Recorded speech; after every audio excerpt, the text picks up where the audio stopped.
And rising, the entire multitude of them led him to Pilate. Now they began to accuse him, saying, "This man we found perverting our nation, and forbidding to be giving taxes to Caesar, and saying himself to be Christ, a king."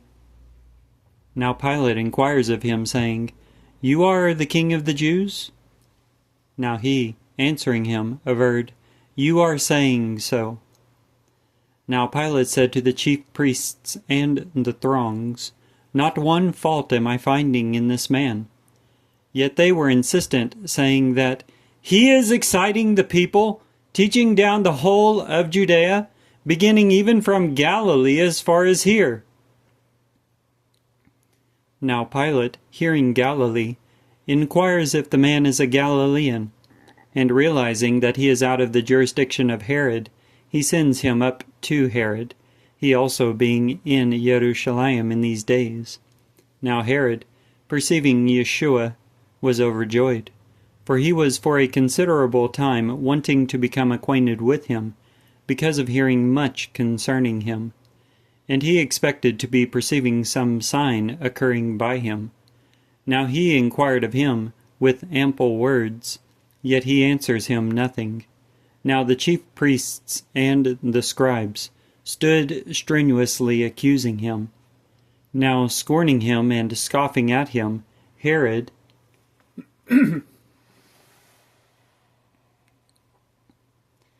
together with his troops, clothing him in splendid attire, sends him back to Pilate.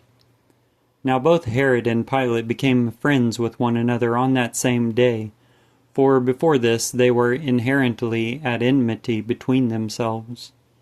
Now Pilate, calling together the chief priests and the chiefs and the people, said to them, "You bring to me this man as one who is turning away the people, and lo, I, examining him in your sight, found in this man not one fault of which you are accusing him.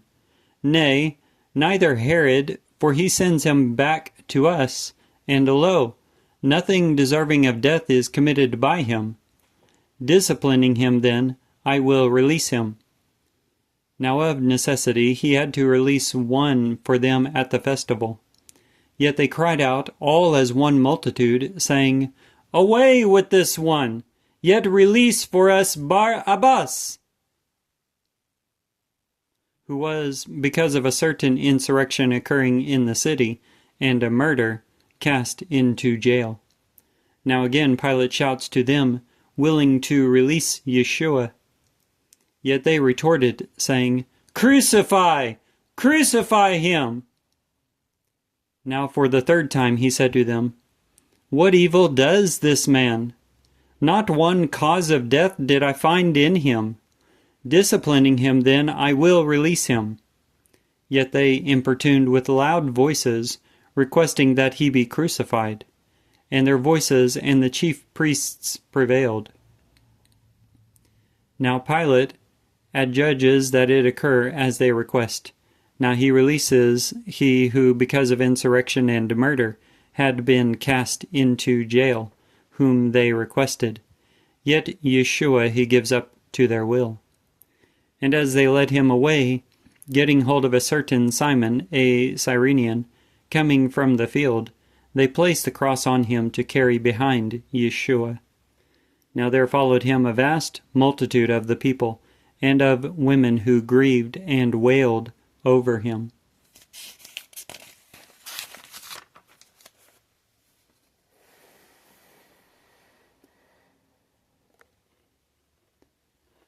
Now being turned toward them, Yeshua said, "Daughters of Jerusalem, do not lament over me. However, over yourselves lament, and over your children. For lo, coming are days in which they will be declaring, Happy are the barren, and the wombs which bear not, and the breasts which do not nourish. Then shall they begin to say to the mountains, Fall on us, and to the hills, Cover us. For if they are doing these things in the wet wood, what may be occurring in the withered? Now 2 others also, malefactors, were led to be dispatched together with him. And when they came away to the place called Skull, there they crucify him, and the malefactors, one indeed at the right, yet the other at the left. Now Yeshua said, Father, forgive them, for they are not aware what they are doing. Now dividing his garments, they cast the lot, and the people had stood, beholding.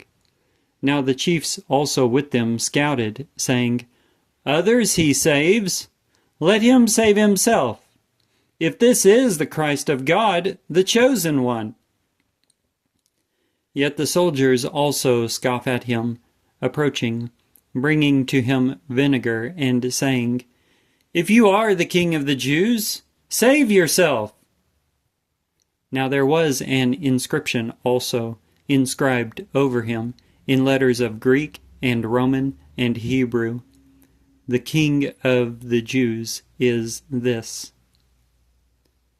Now one of the hanged malefactors blasphemed him, saying, Are not you the Christ?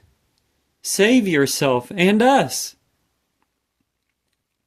Yet answering, the other one, rebuking him, averred, Yet you are not fearing God, seeing that you are in the same judgment? And we, indeed, justly, for we are getting back the deserts of what we commit. Yet this one commits nothing amiss. And he said to Yeshua, Be reminded of me, Lord, whenever you may be coming in your kingdom.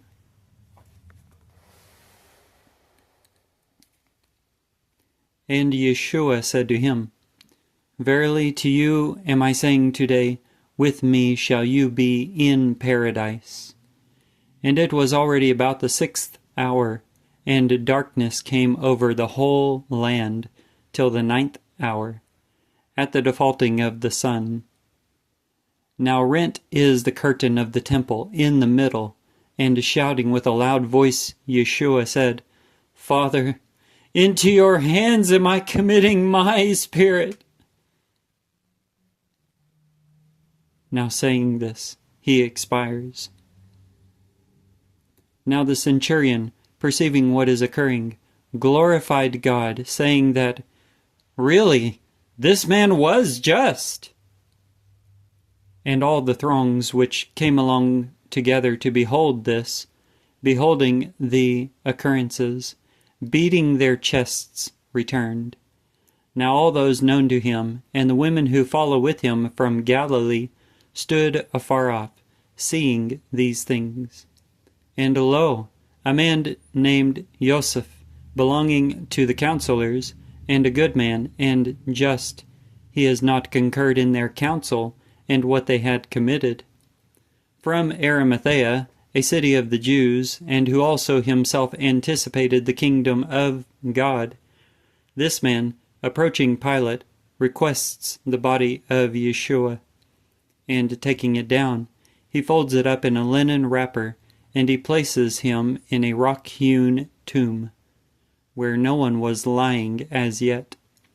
And it was the day of preparation, and a Shabbat lighted up.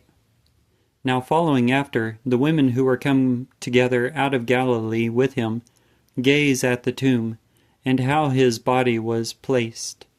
Now returning, they make ready spices and addars, and on the Shabbat indeed they are quiet, according to the precept. Luke chapter 23.